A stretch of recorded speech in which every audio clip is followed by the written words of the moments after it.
Bismillahirrahmanirrahim. Assalamualaikum warahmatullahi wabarakatuh. Innal hamdalillah nahmaduhu wa nasta'inuhu wa nastahdihi wa nastaghfiruh wa na'udzu billahi min shururi anfusina wa min sayyiati a'malina. May yahdihillahu fala mudilla lahu wa may yudlil fala hadiya lahu. Asyhadu an la ilaha illallah wa asyhadu anna Muhammadan 'abduhu wa rasuluh. Qala Allah subhanahu wa ta'ala, qalu subhanaka la ilma lana illa ma 'allamtana innaka antal alimul hakim. Qala rabbi shrah li sadri wa yassir li amri wahlul 'uqdatam min lisani yafqahu qawli. Wa qala an-nabiy sallallahu alaihi wasallam fa inna asdaqal hadithi kitabullah wa khairal hadi Muhammad sallallahu alaihi wasallam wa syarrul umuri muhdatsatuha wa kullu muhdatsatin bid'ah wa kullu bid'atin dhalalah wa kullu dhalalatin finnar atau kama qala an-nabiy sallallahu alaihi wasallam. Amma ba'd. Tuan-tuan yang dirahmati Allah Subhanahu wa taala, alhamdulillah, syukur pada Allah Subhanahu wa taala pada malam ni dapat kita bersama-sama lagi untuk kita teruskan pengajian kita berkaitan dengan hadis 40 berkaitan dengan adab-adab sesama manusia. Kita dah hadis bab 21 malam ni malam bab yang ke-21, insya-Allah kita sambung bab yang ke-21, adab bersalaman dan mencium tangan. Saya meriwayatkan hadis dalam bab ini daripada guru saya, Syekh Al-Muhaddits Al-Mu'ammar Abdullah bin Abdul Rahman bin Sayyid Muhammad Bukhari, Pulau Pinang, dengan sanad yang bersambung kepada Abdullah bin Umar radhiyallahu anhuma. Beliau berkata, Rasulullah SAW bersabda, bersalamanlah kerana ia menghapuskan hasad dengki. Hendaklah kalian saling memberi hadiah kerana ia membuahkan kasih sayang dan menghapuskan permusuhan. Hadis riwayat Imam Malik dalam kitab Muwatta nombor hadis 2641. Asma bin Yazid radhiyallahu anha binti Yazid meriwayatkan bahawa pada suatu hari Rasulullah sallallahu alaihi wasallam lalu di masjid di mana terdapat sekumpulan wanita sedang duduk. Baginda lalu memberi isyarat dengan tangannya dengan memaksudkan memberi salam. Abdul Hamid atau salah seorang dari perawi lalu memberikan isyarat dengan tangannya untuk memberi salam. Abdul Rahman bin Razin, salah seorang daripada tabi'in, berkata, kami lalu di Rabazah, lalu dikatakan kepada kami Salamah bin Aqwa radhiyallahu anhu berada di situ, berada di sana. Kami beri salam kepadanya. Dia menghurulkan kedua tangannya lalu berkata, aku telah berbai'ah kepada Rasulullah SAW dengan kedua tangan ini. Dia lalu mendepangkan kedua tangannya dan dengan sangat luas seperti kedua kaki unta. Kami bangun lalu mencium tangannya. Tuan-tuan yang mati Allah Subhanahu wa taala, hadis kita pada malam ini berkaitan dengan adab bersalaman dan mencium tangan. Al-musafahah dalam bahasa Arab disebut al-musafahah, bersalaman. Bersalaman, tuan-tuan mati Allah Subhanahu wa taala, ialah yang dimaksudkan bersalaman itu bersalaman tapak tangan dengan tapak tangan. Itu cara Islam mengatakan. Kita bersalaman biasa normal itu. Adapun cara-cara yang latest yang anak-anak muda lakukan dengan cara kaedah-kaedah tertentu, itu jauh daripada cara yang dianjurkan oleh Islam. So musafahah yang dimaksudkan ialah musafahah tapak tangan bertemu dengan tapak tangan. Bila once seorang mengulurkan tangan, kita pun bersalam dengan dia, maka disitulah kelebihan yang disebut dalam hadis, yang dimaksudkan dalam hadis Nabi sallallahu alaihi wasallam. Musafahah adalah sunat ataupun kita kata satu sunnah Nabi sallallahu alaihi wasallam dilakukan setiap kali kita berjumpa. Berjumpa sunat, sebagai sunnah Nabi sallallahu alaihi wasallam, kita bila berjumpa kita bersalaman. Ada satu lagi, dia berpelukan. Berpelukan itu ia memang sabit juga Nabi SAW melakukan musafahah mu'anaqah itu, tetapi tidak cuma musafahah mu'anaqah ataupun peluk itu dilakukan oleh baginda SAW ataupun dilakukan sebelumnya ketika pulang daripada musafir, pulang daripada musafir ataupun jarang bertemu. Nanti kita lihatlah dalam hadis, senang kita rujuk kepada hadis Nabi SAW, lebih mudah untuk kita nak melihat bagaimanakah keadaan yang disebut dalam hadis Nabi SAW. Baik,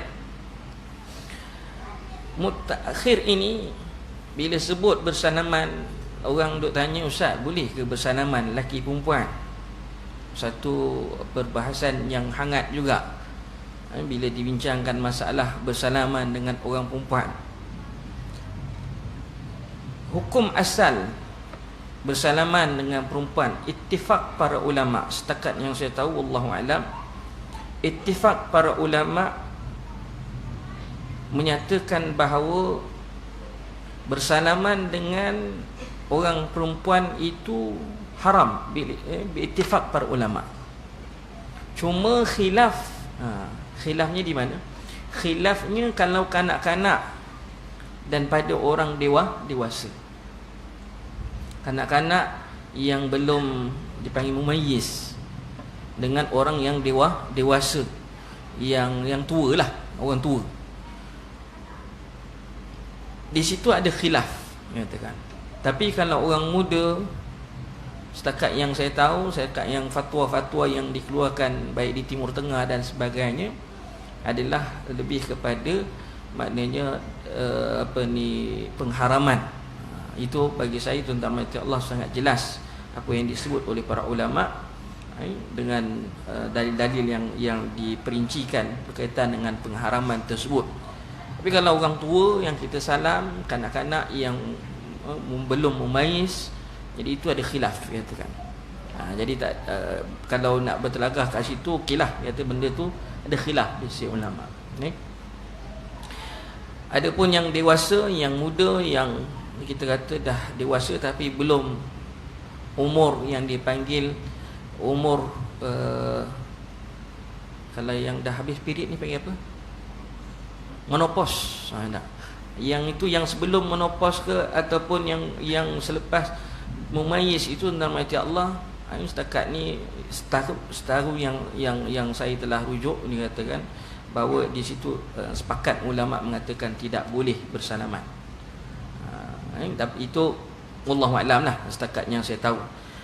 Setakat yang saya tahu, kalau ada pandangan yang lain, fatwa yang lain, saya pun tak mentelaah yang itu. Tapi setakat yang saya dah rujuk di dalam fatwa-fatwa yang ada, mereka mengharamkan untuk yang kanak-kanak yang setelah yang telah mumayyiz, dan juga begitu juga dengan orang-orang yang dewasa dan sebelum umur menopause, ya katakan. Ghalibnya orang menopause ni bila, katakan umurnya berapa, kebiasaan, ya katakan. Berapa umur? 55, 60 macam tu lah. Wallahu a'lam. Tapi telah berumur lah, berumur. Kalau orang tengok pun tak ada keinginan dah. Maknanya tak ada. Kalau kecuali lah kalau orang tu wallahu a'lam wa niyazbillah nah, katakan. Kalau tengok dah tak ada nafsu dah, katakan. Ada orang tua. Maknanya di situlah ada baru ada khilaf di sisi ulama. Baik. Jadi tuan-tuan yang dirahmati Allah Subhanahu wa taala, fadilat bersalaman ini dinyatakan dalam hadis Nabi sallallahu alaihi wasallam. Contohnya dalam satu hadis yang diriwayatkan oleh Abu Dawud, Nasa'i, Imam Ahmad dan juga Imam Ibn Majah, ma min muslimaini yaltaqiyani fayatasafahan illa ghafara lahuma qabla an yatafarraqa. Tidak ada dua orang Islam yang bertemu lalu dia bersalaman, melainkan Allah Subhanahu wa taala akan ampunkan dosa kedua-duanya sebelum dia berpisah. Sebelum dia berpisah. Jadi besar kelebihannya bersalaman. Ada. Bersalaman ni satu perkara yang kalau kita ni jumpa orang bersalam, kata tak. Bersalam bukan memberi salam. Memberi salam lain. Memberi salam kita ucap. Bersalaman ialah dengan kita menghulurkan tangan. Kedua-duanya sunnah Nabi SAW.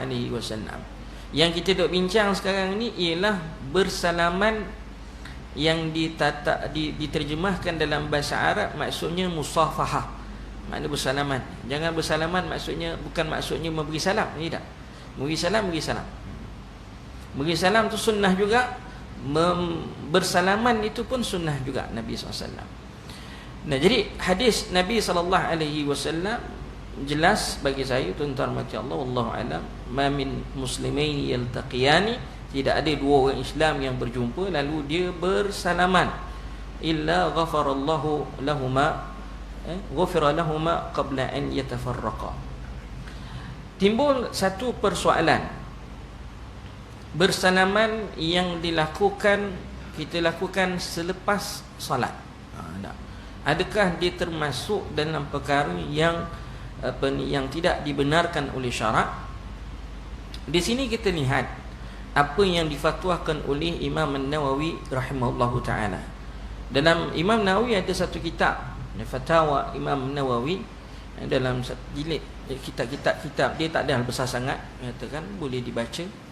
Saya tak pasti ada tidak terjemahannya, tapi adalah dalam kitab Fatwa Imam Nawawi. Bila ditanyakan apa hukum bersalaman selepas sembahyang ataupun sebelum solat, dia katakan hukum bersalaman ni, dia kata sunat. Hukum bersalaman itu satu perkara yang sunat dilakukan.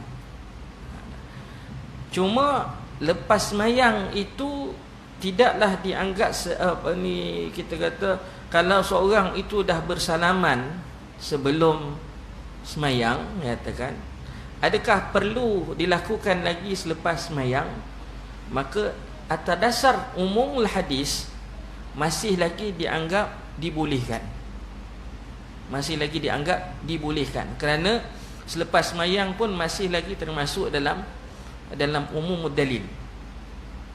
Cuma yang ditekankan oleh Imam An-Nawawi rahimahullahu taala ialah kaifiyah. Maknanya tata cara. Jangan dibuat kita kata satu bentuk konsep bersalaman yang tertentu selepas selesai sembahyang. Maka di situ dianggap sebagai satu perkara yang tidak dianjurkan oleh syarak. Tidak dianjur. Dia beza katakan bersalaman, Nabi sebut ma min muslimaini yaltaqiyan. Berbeza dengan cara kita buat dengan kaedah-kaedah tertentu. Bersalaman. Walaupun dengan alasan apa jua sekalipun, kata maknanya di situ ada tambahan tata cara bersalaman. Jadi tidak dibenarkan dalam part bukan bersalaman tu tak dibenarkan, tetapi tata cara kaifiyah, cara bersalaman itu. Wallahu a'lam. Itu fatwa. Nanti kalau ada sempat saya cari dekat dalam apa yang fatwa Imam Nawawi, dengan saya bacakan terus dalam versi bahasa Arab ni dan saya cuba terjemahkan insya-Allah. Jadi pas mayang kita tengok. Apa yang disebut dalam hadis ini, Nabi SAW sebut bersalamanlah kerana ia menghapuskan hasad dengki. Itu satu hal. Satu kelebihan lain yang mana Nabi SAW sebut bersalamanlah. Kerana bersalaman tadi menghapuskan hasad dengki. Bersalaman kat sini sebenarnya saya kata musafahah. Kerana ia menghapuskan hasad. Kelebihan yang kedua. Tadi kelebihan penghapusan dosa. Yang kedua menghapuskan rasa hasad dengki. Kita kata balik pada tata cara atau ni bersalaman. Ada orang Melayu kita ni dia tak tahu, gurau lah kot dia katakan. Dia panggil salam keruk. Ada tak? Salam keruk. Dia salam lepas tu dia keruk-keruk tangan kawan. Pernah dengar? Saja pernah dengar sorry. Salam berkeruk.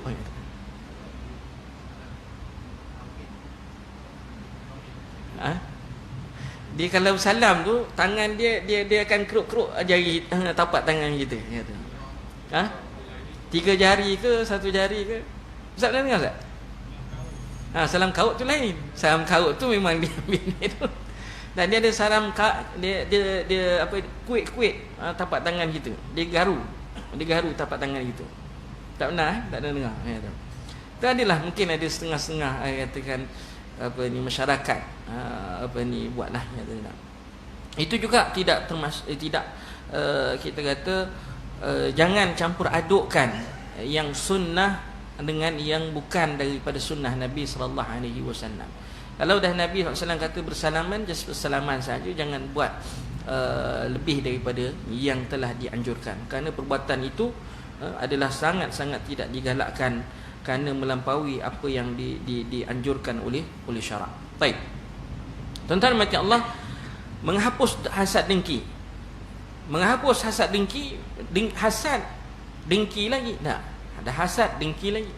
Sebenarnya hasad dan dengki ini adalah satu istilah yang diguna pakai untuk menyatakan perbuatan yang haram. Hasad dengki ini sebab hasad dia ada dua. Dipanggil hasad yang ghibtah dan hasad yang kita kata dengki ni. Kalau hasad yang ghibtah, kata Nabi SAW, sabda Rasulullah SAW, la hasada illa fi ithnatayn, tidak boleh hasad kecuali dalam dua perkara. Rajulun atahu Allahul ilm, seorang lelaki diberikan ilmu, lalu dia gunakan ilmunya untuk menyebarkan ilmu tadi, untuk memberi peringatan, untuk mengajar orang supaya orang kembali kepada jalan Allah. Kita nampak, kita rasa, ya Allah, kalaulah aku diberikan ilmu macam orang ini diberikan, aku pun nak buat sama macam dia. So dengki yang ini dia panggil dengki, tetapi dengki yang bagus, yang baik. Sebab dengki yang haram ialah bila kita ada perasaan itu dan kita harap nikmat itu hilang pada orang tu. Itu haram. Jika ada kita perasaan dalam hati kita agar nikmat itu hilang pada orang tu, maka jatuhlah hukumnya dengki yang haram. Kalau kita kata setakat kata, ya aku teringin nak jadi macam dia, aku teringin nak dapat macam mana dia dapat, katakan. Jadi itu belum lagi capai dengki yang dikatakan dengki yang haram. Tadi ilmu. Kemudian rajulun atahu Allahul mal, seorang lagi kata Rasulullah SAW diberikan harta. Orang dapat harta, duit banyak, digunakan infak kat sana, infak kat sini, infak sana, infak sini. Kita dalam hati kita bila tengok orang banyak menginfakkan harta dia, kita kata, ya Allah, kalaulah aku ada duit macam mana dia ada duit, aku pun nak infak sama macam mana dia infak. Aku pun nak tolong orang macam mana dia tolong orang. Maka hukumnya di situ harus dipanggil dalam istilah bahasa Arab dia panggil ghibtah. Tapi kalau bila mana dia nampak orang tu kaya, oi geram tu lah aku ni, bila lah dia nak mati, contoh bila lah dia nak jatuh bankrupt, bila lah dia nak, kita mengharapkan apa ni nikmat yang Allah beri itu hilang pada orang tu, maka hukumnya haram. Yang itu yang Rasulullah SAW sebut dalam hadisnya. Nabi bersabda, innal hasada ya'kulul hasanat kama ta'kulun narul khatab. Sesungguhnya sesungguhnya hasad itu memakan kebajikan seperti mana api memakan kayu api. Laju je api tadi yang marak memakan kayu api. Begitulah dosa kita, ataupun begitulah apa ni dengki yang kita ada dalam diri kita tadi, apa ni dapat menghabiskan apa ni kebajikan yang kita lakukan. Wallahu a'lam. Itu dipanggil dengan bersalaman. Kata Rasulullah SAW, sabda Rasulullah SAW tadi, ia menghapuskan hasad dengki. Menghapuskan hasad dengki. Hendaklah kalian juga memberi hadiah. Satu lagi amalan yang biasa sepatutnya kita apa ni biasakan, iaitu memberi hadiah. Memberi hadiah kerana ia membuahkan hasil ataupun membuahkan kasih sayang dan menghapuskan permusuhan. Bukan hadiah tadi yang asalnya rasuah ditukar nama jadi hadiah. Ingat lagi syekh kami dulu kami dulu pernah diceritakan tentang perihal seorang ulama besar di Madinah, Syekh kami lah, Syekh Muhsin Al-Abbad, Profesor Dr. Muhsin Al-Abbad, hafizallahu taala. Saya tak ingat dia dah meninggal ke masih lagi ada kot. Masa saya pun umur dah dekat 80 lebih dah, mata pun dah buta, tak nampak ah. Tak tahulah, dah 20 tahun. Saya pun tak pasti dia masih lagi hidup ke ataupun dah meninggal. Syekh ni bila dia jadi tak silap saya, bila dia jadi mudir jamiah, rektor universiti, orang datang kata nak masukkan anak dia ke universiti, dia orang jumpalah Syekh kok dapat syafaat anaknya bolehlah masuk universiti kan, kata. Lalu dibawa hadiah. Nak jumpa Syekh, bawalah hadiah kan.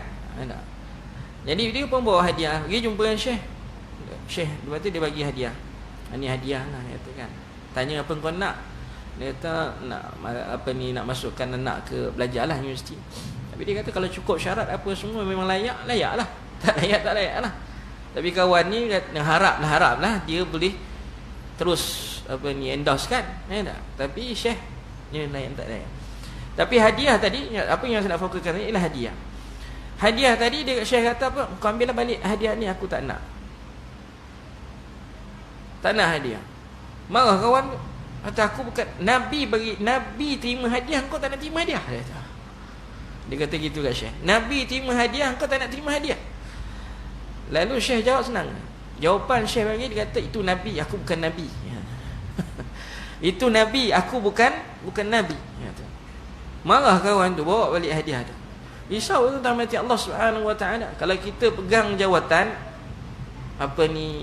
dengan hadiah, memang confirm lah hadiah ni sebenarnya tuan-tuan, dengan hadiah tu sedikit sebanyak akan melembutkan hati orang tu.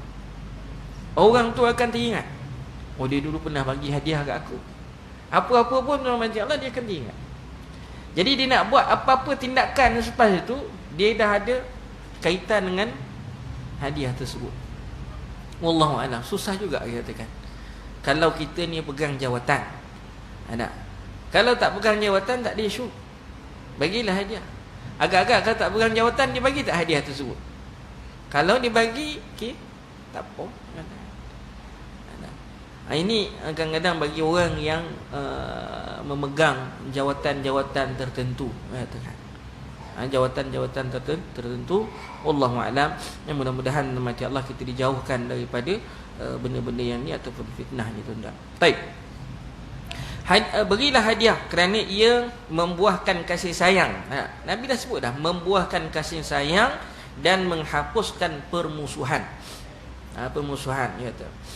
Sebab tu dalam di sisi ulama salaf, kalau ada orang mengumpat pasal dia, ada nukilan daripada ulama salaf, dia minta suruh belikan hadiah, dia pergi suruh hamba dia ke apa belikan hadiah, pergi bagi dekat orang yang mengumpat pasal dia, ucapkan terima kasih.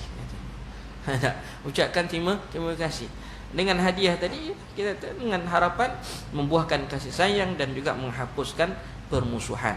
Wallahu a'lam. Jadi tuan-tuan yang dirahmati Allah Subhanahu wa taala, itu kita kata hadis Nabi SAW yang yang disebut dalam nukilan hadis. Baik. Dalam hadis yang lain, annahu jaa rajulun ila Nabi sallallahu alaihi wasallam, seorang lelaki datang bertemu dengan Rasulullah sallam. Ya Rasulullah, ahaduna yalqi sadiqahu ayanhani lahu. Ini masalah cium tangan lah, katakanlah. Seorang dia datang bertemu dengan Nabi SAW, lalu dia bertanya kepada Rasulullah SAW, ya Rasulullah, boleh ke seorang itu tunduk pada kawan dia? Tunduk kepada kawan dia. Qala la. Nabi tegas, tak boleh. Qala fayaltazimahu wa yuqabbilahu, boleh ke dia mencium tangan tangan orang tu? Qala la. Qala fayusafihahu. Nabi kata tak boleh. Lalu Nabi jawab, hanya cukup dengan bersalaman. Tapi hadis ini mati Allah Subhanahu wa taala perlu dilihat dalam skop yang riwayat-riwayat yang banyak katakan. Cuma kami dulu bila jumpa dengan para masyayikh, kita adab orang Melayu, jumpa orang alim, jumpa ulama, kita cium tangan.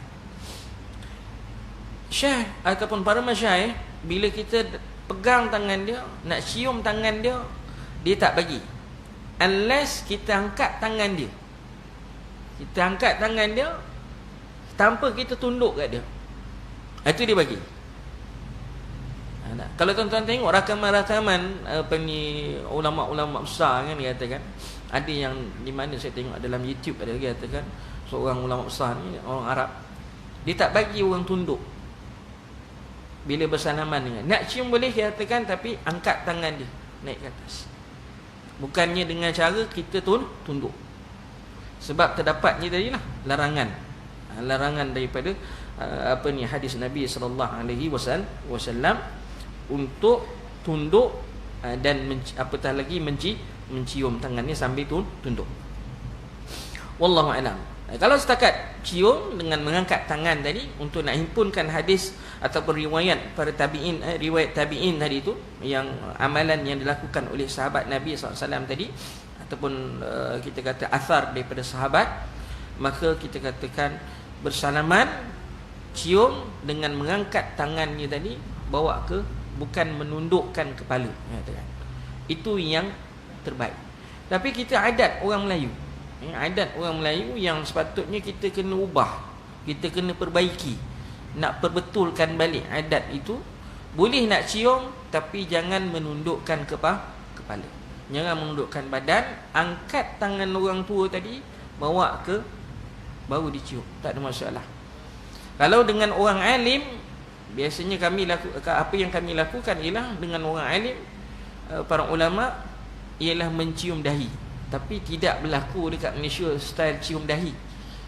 Kena kami dulu, macam saya kan, ada seorang syekh saya, syekh usul, belajar usul fiqh tinggi, kita nak jengket kepala dia pun susah, nak cium dahi dia pun susah. Terpaksa pegang kepala dia belakang, kita minta dia tunduk sikit, kita dapat cium dahi dia.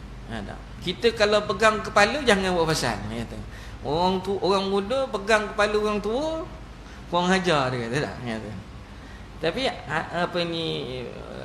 apa yang dilakukan dengan masyayikh itu, dengan ulama-ulama besar, kita orang biasa pegang bukanlah pegang kepala dia, tolak kepala dia, tidak, pegang dekat bahagian tengkuk dia, kemudian kita cium dahi dia, katakan ihtiraman lahu, katakan ihtiraman lahu. Wallahu a'lam. Jadi tuan-tuan mati Allah Subhanahu wa taala, itu yang berlakulah, mengatakan. Dalam hadis yang lain, riwayat Imam Tabarani rahimahullahu taala, tadi riwayat Imam Tirmizi yang Nabi arahkan kita bersalaman tadi. Adapun dalam riwayat Imam Tabarani daripada Anas radhiyallahu anhu, qala kana ashabun Nabi sallallahu alaihi wasallam idza talaqau tasafahu. Para sahabat bila berjumpa dia bersalaman biasa, bersalaman. Wallahu a'lam. Bersalaman, sebab itu saya kata tadi, bersalaman itu satu perkara yang dibenarkan oleh syarak. Wallahu a'lam. Jadi kita kata satu perkara yang disunatkanlah, tak? Adapun memberi salam itu kita dah tahu dah, hadis Nabi SAW, ala adullukum syai'in, makna syai'an, nak tak kamu aku bagi tahu pada kamu satu perkara yang bila kamu buat tahabbtum, kamu akan berkasih sayang antara satu sama lain. Maka kata Rasulullah SAW, afshus salam bainakum, berilah salam di kalangan kamu, beri salam dengan lafaz assalamu alaikum. Itu yang lafaz yang syar'i, assalamu alaikum. Assalamu alaikum, itu yang lafaz yang syar'i. Afshus salam, beri salam dengan lafaz assalamu alaikum. Lafaz syar'i itu assalamu alaikum ataupun assalamu alaikum warahmatullah, assalamu alaikum warahmatullah wabarakatuh. Ada riwayat lah yang lemah sikit, dia panggil sambung lagi wa maghfiratuh. Ada. Wallahu alam. Tapi yang saya ingat, saya sampai yang setakat hadis yang sahih yang saya ingat sampai wa barakatuh. Assalamualaikum warahmatullahi wabarakatuh. Ya, tekan. Adapun maghfiratuh dengan waridwanuh, nak kena tengok balik riwayat hadis ni. Ada. Jadi untuk kurang daripada itu, dengan baca salam ataupun dengan habit kita dah hari ni, bila WhatsApp orang apa semua, dengan baca dengan lafaz salam saja, SLM ke ataupun SALAM saja, wallahu alam. Kalau apa ni, ada yang ustaz-ustaz yang mengatakan okey je dengan lafaz tu, makruf, maklum, ada benda tu. Nama pun short system, short apa, SMS kan tak, messenger system kan tak. Jadi semua nak short ni katakan, hatta salam pun nak short, makruf benda tu. Wallahu alam. Atas alasan itu mungkin kita kata okeylah, tak apalah. Tapi benar ke orang yang apa ni,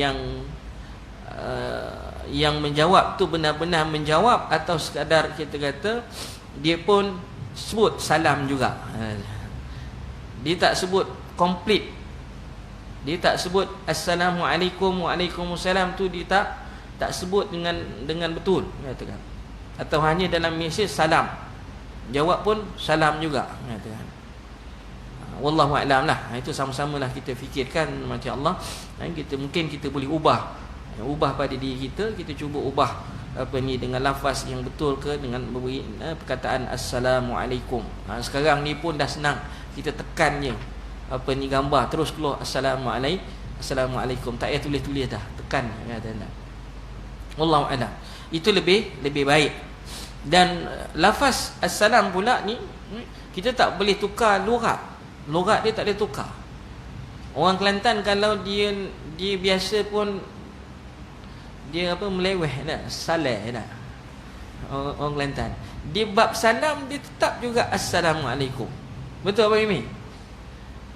Dia tak boleh kata, tak pernah dengar orang Kelantan kata assalamualaikum, tak nah. Dia sama katakan assalamualaikum. Dia tak boleh, dia tak tukar, sebab dia lafaz syar'i. Lafaz syar'i kena baca dengan lafaz syar'i. Sebab itu saya tegur anak dululah, kalau kita kata anak-anak dia suka assalamualaikum, orang Melayu kum panjang, ada mat arid sesukun. Assalamualaikum. Kalau kat kampung tu ketuk pintu assalamualaikum, panjang kum ya. Itu kita kata budaya Melayu yang perlu kita betulkan, kerana lafaz itu lafaz syar'i. Nak pahala kena ikut lafazkan dengan lafaz yang betul. Assalamualaikum, assalamualaikum, kum, kaf mim je. Ejaan Melayu memanglah kaf waw, kaf KAKUM. Tu KUM, U tu bukannya mat. U tu dipanggil baris depan. Kalau kita dalam apa di universiti, kalau ada huruf mat tu, U tu dia letakkan baris, ada satu garis atas. Dekat phone kita kan ada yang U yang garis pun, garis ada satu garis atas. Itu menunjukkan mat. Kalau KU, kalau ada mat je, contohnya apa ni, kalimah Allah kan, ada kita biasa ALLAH. Kalau yang akademik punya style, dia kata ALLA, ada mat atas. Dia ada tanda garis atas. Itu menunjukkan adanya huruf mat. Tapi ejaan itu tidak dipraktikkan dalam harian kita. Harian kita, wallahu alam. Kalau akademik punya penulisan memang dia praktiklah benda tu. Baik, apa pun macam Allah Subhanahu wa taala memberi salam dengan sabit dalam hadis Nabi SAW. Seorang bila masuk dalam rumah Nabi SAW, Nabi diberi salam assalamualaikum. Selepas Nabi jawab, Nabi kata laka asyarah, bagi kamu 10 pahala. Kemudian seorang lagi masuk, bagi salam assalamualaikum warahmatullahi. Nabi jawab, Nabi kata walaka ishrun, bagi kamu 20. Kemudian seorang lagi masuk, Assalamualaikum warahmatullahi wabarakatuh, laka thalathun, bagi kamu 30 pahala. So dia kata itu ada disebut dalam hadis-hadis Nabi sallallahu alaihi wasallam. Wallahu a'lam. Cuma bagi juga dibahaskan oleh para ulama, Imam Ibn Hajar Al-Asqalani rahimahullah ta'ala dalam kitab dia Sahih Bukhari, syarah pada Sahih Bukhari ataupun Fathul Bari, dia membahaskan berkaitan dengan cara memberi salam dengan jarak yang jauh. Itu orang Melayu itu pun biasa dah, kita angkat tangan. Kalau ikutkan perbahasan yang dibuat yang dibahaskan oleh Imam Ibn Hajar Al-Asqalani, kalau dengan isyarat itu, angkat tangan itu dianggap itu perbuatan Yahudi, perbuatan ahli kitab Yahudi, perbuatan Yahudi mengangkat tangan. Yang membezakan kita orang Islam ialah kita kena lafazkan juga assalam, bukan setakat angkat tangan. Orang yang melihat, yang nampak itu pun dia kena angkat tangan dan dia jawab, walaupun tak didengar oleh orang yang memberi salam dia. Tetapi isyaratkan dia yang bawa kita menjawab tangan tadi, bukan masing-masing angkat tangan je. Sebab budaya itu nama Allah Subhanahu Wa Taala adalah sebenarnya budaya kita kata Yahudi, Ahlul Kitab, Yahudi dan Nasrani katakan. Maka elakkan, cuba sebaik mungkin untuk perbaiki, untuk perbetulkan. Angkat tangan dengan ucapan. Kalau nak angkat tangan jauh, katakan. Dalam kereta contohnya, angkat tangan Assalamualaikum, katakan. Orang tu pun angkat tangan juga, Waalaikumsalam. Walaupun tak mestinya kena jurit, Waalaikumsalam Ustaz. Tak semestinya. Cukup dengan angkat tangan beri isyarat yang dia faham yang kita beri salam kat dia. Dan kita bila macam saya beri salam, saya angkat tangan beri salam, orang tu yang saya beri salam dia pun angkat tangan, maka saya faham dia pun menjawab salam. Bukan caranya Islam tadi dengan masing-masing angkat tangan saya tanpa melafazkan. Itu yang disebut dalam dalam Fathul Bari oleh Imam Hajar Al-Asqalani rahimahullahu taala. Wallahu taala alam. Sama-samalah kita boleh ubah, tak ada masalah. Kita boleh ubah, kita boleh perbaiki. Baik, kemudiannya tuan-tuan macam Allah Subhanahu wa taala, hadis Asma bin Yazid tadi meriwayatkan bahawa Asma bin Yazid radhiyallahu anhu meriwayatkan bahawa pada satu hari Rasulullah SAW lalu di masjid di mana terdapat sekumpulan wanita sedang duduk. Baginda lalu memberi isyarat dengan tangannya dengan memaksudkan memberi salam. Baginda lalu memberi isyarat dengan tangannya dengan memaksudkan memberi salam. Abdul Hamid, salah seorang daripada perawi, lalu memberi isyarat dengan tangannya untuk memberi salam. Ini yang saya katakan tadi. Bukanlah kata memberi isyarat saja tanpa melafazkan. Bukan mengisyaratkan tanpa melafazkan salam. Melafazkan, kita kena tengok dalam syarah hadis bagaimana.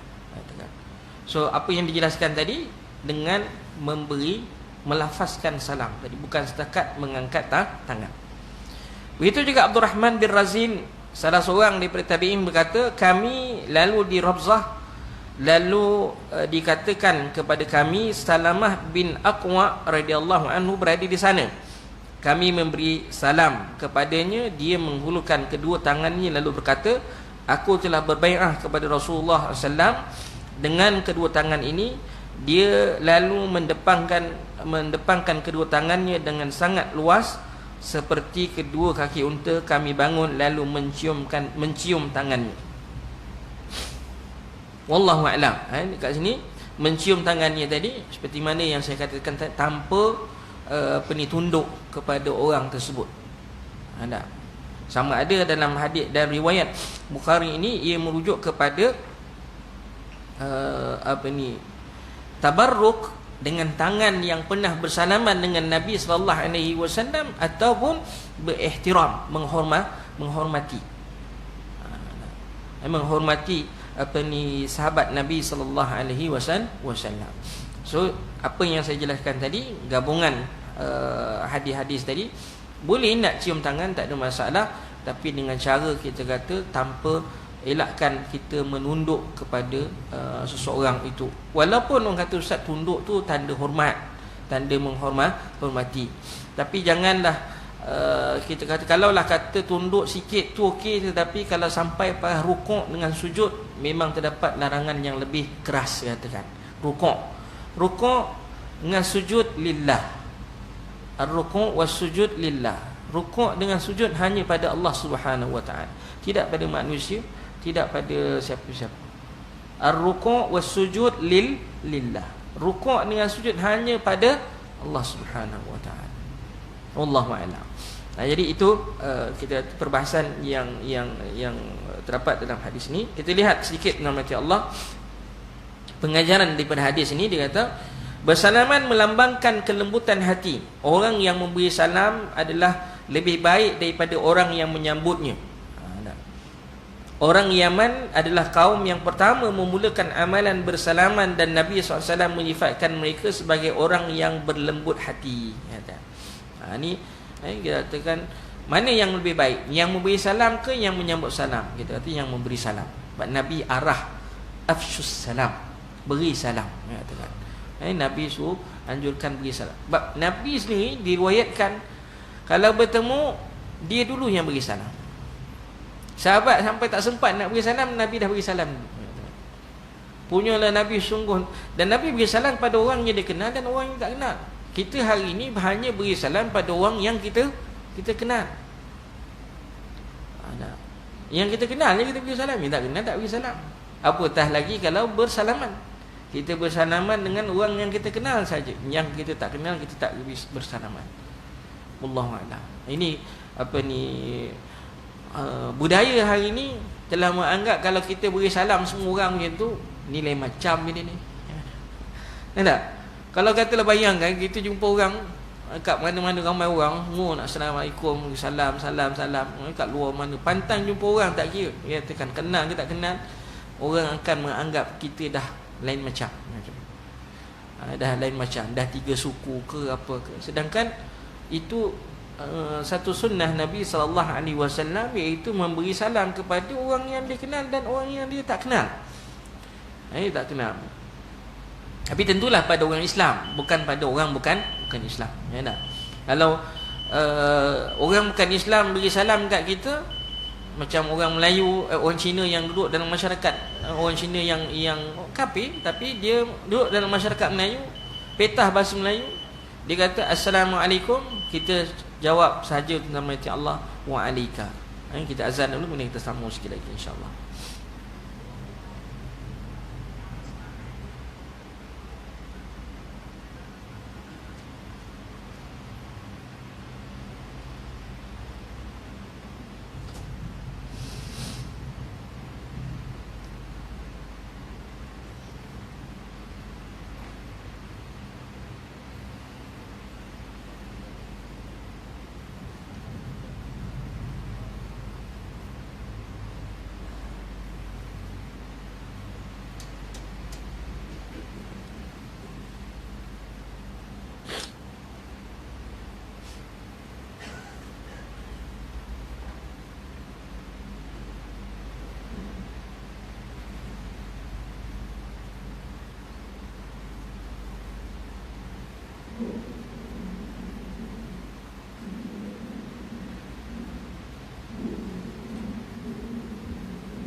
Baik.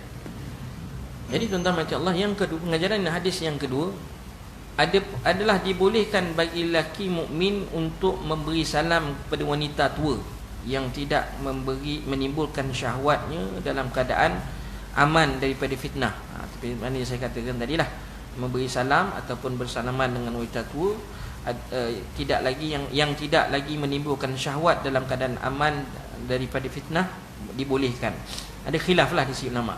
Sekiranya keadaan itu boleh mengundang fitnah, maka janganlah dia bersalaman kepadanya. Sekiranya seorang itu pulang ke rumahnya, terdapat wanita sedang menziarahi ahli keluarganya, di kalangan mereka orang yang dikenalinya, maka dibolehkan baginya untuk memberi salam dalam keadaan aman daripada fitnah. Memberi salam dia katakan satu part yang lain. Saya kena tengok dalam yang versi bahasa Arab ada, sebab takut ada kekhilafan dalam bab terjemahan.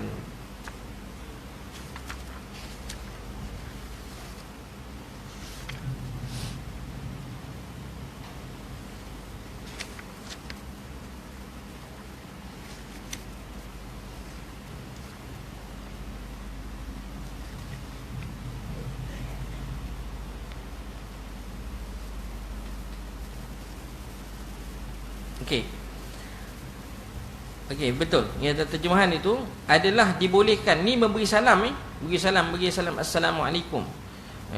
Beri salam dengan lafaz assalamualaikum min ifsya'is salam.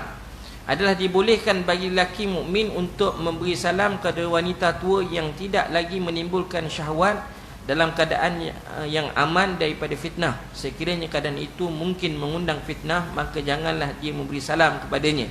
Sekiranya seorang itu pulang ke rumahnya dan terdapat wanita yang sedang menziarahi ahli rumahnya di kalangan mereka yang mana orang yang dikenalinya, maka dibolehkan baginya untuk memberi salam dalam keadaan yang aman daripada fitnah. Imam Nawawi rahimahullah berkata, sekiranya wanita itu berkumpulan, maka dibolehkan memberi salam kepada mereka. Ini berpandukan dalil yang jelas dari mana Rasulullah SAW memberi salam kepada sekumpulan wanita secara lafaz dan isyarat dengan tangannya, disebabkan mereka berada jauh. Tuan-tuan tengok tu dalam syarah dia kata, syarah Sahih Muslim, dengan lafaz dan isyarat. Tadi kalau tengok dalam lafaz yang diriwayatkan tadi tu, baginda lalu memberi isyarat dengan tangannya dan memaksudkan memberi salam. Dia tak sebut pun dengan lafaz. Tapi kalau tengok dalam syarah hadis, Nabi memberi memberi salam secara lafaz dan isyarat dengan tangan, disebabkan mereka berada jauh.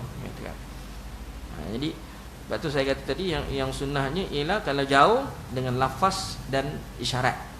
Dengan isyarat. Jadi kita kata dalam hukum dasarnya, kita kata tengok dalam nak beri salam pun, kalau ikutkan tak boleh saya saja kita nak beri salam pada orang perempuan muda. Yang dibenarkan hanyalah pada orang perempuan yang telah berumur. Ataupun jika ada keperluan yang mendesak, katakan. Ataupun kita kata dalam kumpulan wanita yang ramai. Dengan anak murid, katakan. Ada keperluan lah, katakan. Kalau dalam kelas ke atau sebagainya ada keperluan, katakan. Kalau saja kita kata untuk teguran, kita kata di luar di kawasan-kawasan yang luar mati Allah Subhanahu Wa Taala tanpa ada keperluan, sebab baiknya kalau boleh dielak katakan. Wallahu a'lam. Biasa kalau di sekolah, biasalah kita di sekolah anak-anak murid akan bagi salam kepada cikgu. Pada ni itu sekadar hanya kita kata sekadar untuk menghormat, katakan. Tapi kalau ianya boleh menimbulkan fitnah kat luar kata sebagainya, maka dielakkan. Ambil jalan tengah lah. Kalau ianya boleh menimbulkan fitnah, maka kita elakkan. Wallahu a'lam. Terdapat pendapat yang berbeza mengenai perbuatan cium tangan, dan hal itu bergantung kepada tujuannya. Adalah dibolehkan mencium tangan untuk memuliakan orang alim ataupun menghormati kedua ibu bapanya, sekiranya tidak dijadikan kelaziman Sekiranya untuk tujuan nifaq dan riya, maka ia adalah perbuatan yang dilarang. Adapun mengenai sujud dengan tangan ataupun sujud kecil, iaitu meletakkan dahinya di tangan seorang, perbuatan ini adalah diharamkan. Begitu juga halnya dengan perbuatan rukuk kepada seorang, ia adalah dilarang kerana rukuk adalah sejenis ibadah, maka tidak boleh dilakukan kepada selain daripada Allah Subhanahu wa taala. Jadi yang dibolehkan tadi, yang terbaiknya kita nak salam, nak cium tangan tu, angkat tangan orang tu, cium, tak ada masalah. Itu yang lebih baik. Itu yang sebenarnya lah yang dibolehkan. Wallahu alam. Kita kena didik, kena sama-sama lah perbaiki tentang mati Allah, supaya kita dapat kembali balik kepada apa yang dianjurkan dalam Islam. Benda yang berkaitan dengan adat tadi, kita kata kalau ianya sebenarnya daripada Islam, kena ambil daripada Islam yang sebenar, katakan cara yang sebenar, katakan. Walaupun orang kata adat orang Melayu ni banyak, memang banyaknya adat orang Melayu ni yang sopannya memang lebih sopan, katakan. Tapi yang terbaiknya ialah apa yang adab yang dianjurkan oleh syarak, itu tetap lagi baik. So kalau dah ada dalam syarak kaifiahnya, caranya, maka lebih baiklah kita kembali seperti mana kaifiah yang ada. Itu yang lebih baik. Wallahu a'lam bissawab. Jadi itu saja yang dapat saya kongsikan dengan tuan-tuan pada malam ni. InsyaAllah nanti kita akan masuk bab yang ke-21, iaitu berkaitan dengan bab 21 berkaitan dengan apa?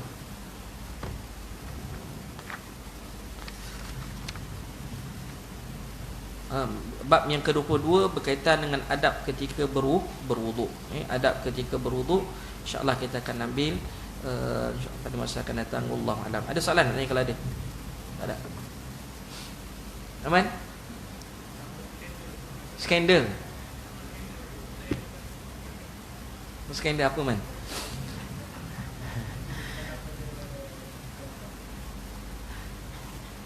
Apa ni?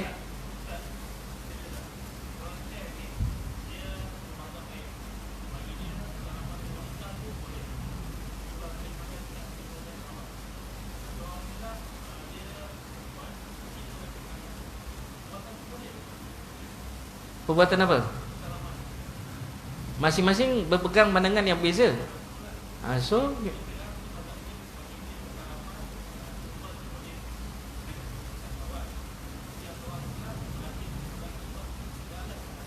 beralas lah, katakan. As long as kita kata itu tidak dipanggil bersalaman. Sebab bersalaman ni tuan-tuan mati Allah, yang dimaksudkan bersalaman ialah tapak tangan bertemu dengan tapak tangan tanpa lapik. Kalau berlapik tidak dipanggil bersalaman dalam istilah fiqh. Katakan. Ini tak dipanggil apa ni, istilah fiqh tu, katakan.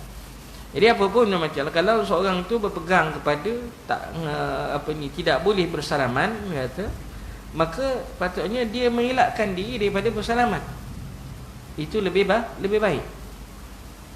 Anda, saya tengok kadang orang bukan Islam, dia hormat kepada kita, katakan. Yang orang Islam. Anda, kalau kita kata tak boleh salam, dia tak salam. Dia takkan salam, katakan. Tapi kalau orang tu ulur juga, dia bagi dia tak ada masalah. So bagi kita lah orang Islam yang kena bagi tahu dia, minta maaf tak boleh bersalam. Sama ada wuduk ke tak ada wuduk. Bukan makna bersalaman tadi dengan orang bukan mahram, dengan bukan muhrim kita, bukan mahram kita, tuan-tuan mati Allah.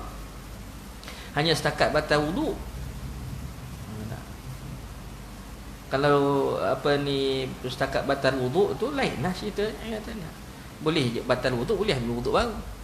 Masalahnya hukum yang seperti mana yang saya sebutkan tadi, kita kata adalah haram hukumnya di sisi syarak, katakan. Wallahu a'lam. Walaupun ada khilaf, khilafnya tadi seperti mana saya kata tadi, setakat yang saya tahu, khilafnya tadi hanya pada orang yang berumur, yang tidak ada nafsu syahwat dah ada. Ya bang.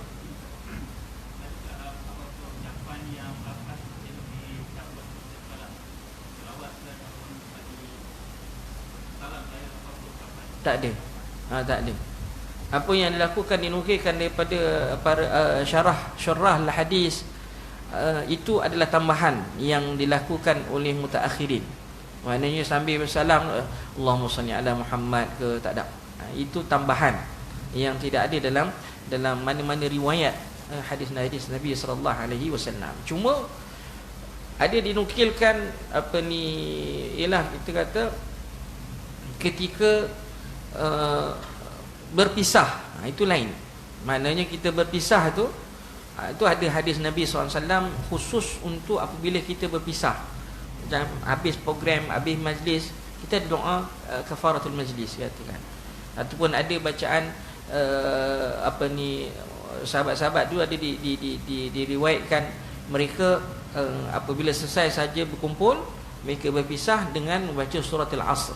Adalah riwayat athar, tapi adalah perbahasan dari segi periwayatan itu dengan bacaan surah wal asri, dan juga doa kafaratul majlis itu memang sabit dalam hadis Nabi SAW. Tapi bertemu bersalaman ada bacaan tertentu ataupun adanya lafaz-lafaz yang perlu diucapkan, tidak ada. Bersalaman is bersalaman. Hadis-hadis Nabi semua yang ada berkaitan dengan musafahah hanya setakat musafahah. Dalam syarah-syarah hadis pun hanya musafahah saja, bersalaman saja. So kita back to basic, katakan back pada asal, bersalaman. Islam itu namanya Allah Subhanahu wa taala sangat mudah apabila kita ikut je apa yang telah disyariatkan. Tak sana cukup tambahlah, katakan. Ikut je, katakan yang ada. Walaupun kita nampak kan bagus, tak semestinya kan bagus itu dalam syariat, dalam ibadat, benda yang bagus tak semestinya bagus. Bagus dari segi mata itu tak semestinya bagus. Tak. Sebab dari segi ibadat, benda yang ibadat ni sesuatu yang ditetapkan oleh syarak, bukan yang ditetapkan oleh kita sebagai hamba. Hamba tak menetapkan itu ibadat, maka boleh dikatakan itu ibadat. Tidak. Dia jadi ibadat apabila syarak menentukan itu ibadat, baru ibadat. Kalau tidak, tidak. Kalau kita kata manusia pun boleh cipta ibadat, so apa beza kita dengan orang bukan Islam yang menyembah pokok, yang menyembah berhala? Mereka pun mencipta juga ibadat. Jadi kita dalam Islam, sebab itu kita ada sandaran Al-Quran, Sunnah, Ijma', Qiyas, katakan. Bukan dengan akal. Nak buat ibadat bukan dengan akal, bukan dengan syok. Ibadat ialah apa yang disuruh oleh Allah, apa yang disuruh oleh Rasul, dan kemudiannya apa yang diistimbatkan oleh para ulama berdasarkan nas-nas Al-Quran dan hadis Nabi SAW. Bukan kata kita nampak elok, kita boleh buat ni, bagus ni, boleh buat ni, tak boleh, tak. Jadi kita tak nak nanti seolah-olah kita pula mensyariatkan sesuatu. Bahayanya pula apabila kita mensyariatkan sesuatu yang tidak disyariatkan. Masalahnya kat situ kat mana Ustaz? Masalahnya kita dah meletakkan level kita sebagai pensyariat. Yang mensyariatkan Allah. Kita letakkan diri kita pada level yang sana. Am lahum syuraka syara'u lahu fid dini ma lam ya'zam bihillah. Adakah mereka bagi mereka ada sekutu selain daripada Allah yang mensyariatkan sesuatu itu? Lahum syuraka syara'u lahu fid din, dalam urusan agama, sesuatu yang tidak diizinkan oleh Allah Subhanahu wa taala. Baca Quran jelas ya tak. Sebab itu kita kata cukup dengan apa yang dah dijelaskan oleh Rasulullah SAW. Khilaf okey, khilaf. Maknanya khilaf berdasarkan nas. As long as khilaf ada nas Al-Quran yang ada dalil yang disandarkan, okey fine, buatlah. Tapi bila tak ada kita kata benda tak ada hujung pangkalnya, tiba-tiba kita nampak atas dasar ianya bagus, baik, so boleh jadikan dia ibadat? No, tak boleh. Tak boleh jadikan ibadat atas dasar benda tu baik, tak semestinya. Dia ada benda yang kita kata dalam bab, kita ada bab muamalat, kita ada bab ibadat, katakan. Dia kalau ianya bersangkutan dengan bab muamalat, okey. Tapi dia fokus pada ibadah, full ibadat, dia hanya ibadah semata-mata ibadah, Dia tak boleh. Kalau dia dalam bab muamalat, yes, dia dapat ganjaran kerana itu baik, benda baik. Dia anggap benda baik dalam bab muamalat, yes, dia beri ganjaran walaupun tidak ada, kita kata, dalil yang khusus. As long as dia benda yang baik, maka dapat. Macam kita contohnya beri minum pada binatang dan sebagainya, ataupun kita kita tolong orang, bantu orang, benda-benda tu dia bukannya ibadah mahdah dia panggil. Kalau ibadah mahdah ni dia kena macam zikir, semua ibadah mahdah. Zikir dan solatnya, puasanya, semua dipanggil ibadah yang mahdah, katakan.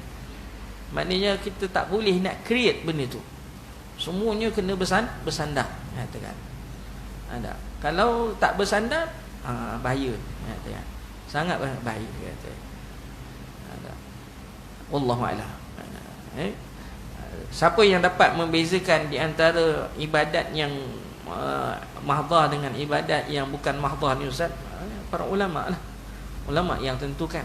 Ini masuk dalam bab muamalat, ini masuk dalam bab adab, ini masuk dalam bab ibadat, katakan. Jadi dia penentuan itu ditentukan oleh para ulama. Oleh para ulama. Orang tak kata pun makan dengan tangan kanan itu satu ibadat. Sebab dia sudut dasarnya dia bukan ibadah, full ibadah, katakan. Dia hanya, kita kata, muamalat, bab makan. Hari-hari orang makan, katakan. Maka ulama letakkan di dalam bab muamalat. Yes, dia makan dengan tangan kanan mendapati sunnah Nabi SAW. Bila mendapati sunnah, dia dapat pahala. Dia dapat pahala daripada Allah Subhanahu Wa Taala. Tuan-tuan mandi pagi mandi kan, petang balik mandi. Ada tak hadis Nabi SAW suruh mandi pagi, mandi petang? Ada tak? Tak ada. Dalam hadis Nabi tak ada suruh mandi pagi, mandilah kamu waktu pagi, mandilah kamu waktu petang. Tak ada. Tetapi kita kata dia mandi itu umumud dalil yang Allah Subhanahu Wa Taala sebut bahawa at-tahur, dalam hadis Nabi SAW, at-tahuru syatrun minal iman. Kebersihan itu, bersuci itu sebahagian daripada iman. Innallaha yuhibbut tawwabina wa yuhibbul mutatahhirin, katakan. Allah suka orang yang bertaubat, Allah suka orang yang bersuci, katakan. So atas dasar itu kita kata barulah mandi itu diniat kerana Allah, dia dapat pahala. Tapi kalau tak niat kerana Allah, dia berdosa ke? Tidak. Dia akan dapat hukum adat biasa, mandi biasa. Tapi kalau mandi yang kita kata mandi yang sunat, ibadat, katakan, mandi sunat hari raya, dia dah memang mandi yang disunatkan, makna mandi yang disuruh oleh syarak. Sunat. Bila sebut sunat saja, apa makna sunat? Kita faham sunat itu buat dapat pahala, tinggal tak ada apa-apa. Tak, bukan itu saja. Sunat, bila sebut ia sunat, kata ma amara bihi syari', disebut dalam kitab usul fiqh, ma amara bihi syari' ala wajhi ghairi ilzam, dia kata yuthabu ala fa'ilihi wa la yu'aqab ala tariki. Maknanya perbuatan itu disuruh oleh syarak, tetapi bukan dengan cara mesti kena buat. Laisa ala wajhi ilzam, mesti kena buat, bukan. Baru dipanggil dan diberi pahala kepada orang yang buat, tak diberi balasan kepada orang yang meninggalkannya. Itu sunat. Tengok pada pangkal ayat, kita ingat yang ujung je. Kita ingat buat dapat pahala, tinggal tak dapat apa-apa. Tapi perkataan sunat itu sendiri, kita telah meletakkan ianya disuruh oleh syarak. Kita tahu ni sunat je. Apa makna sunat? Sunat itu disuruh oleh syarak. Kalau wajib disuruh oleh syarak dan suruhan itu mesti kena buat, barulah dia datang buat dapat pahala, tinggal dapat dosa. Begitulah seterusnya. Wallahu a'lam. Jadi itu dia punya lah kita kata perbahasan dia. Wallahu ta'ala alam. InsyaAllah sekarang itu saja tuan-tuan, macam Allah yang dapat saya kongsikan. Wallahu a'lam bishawab. Jadi setakat itu kita akhiri dengan bacaan tasbih kafarah. Subhanakallahumma bihamdika asyhadu an la ilaha illa anta wa astaghfiruka wa atubu ilaik. Assalamualaikum warahmatullahi wabarakatuh.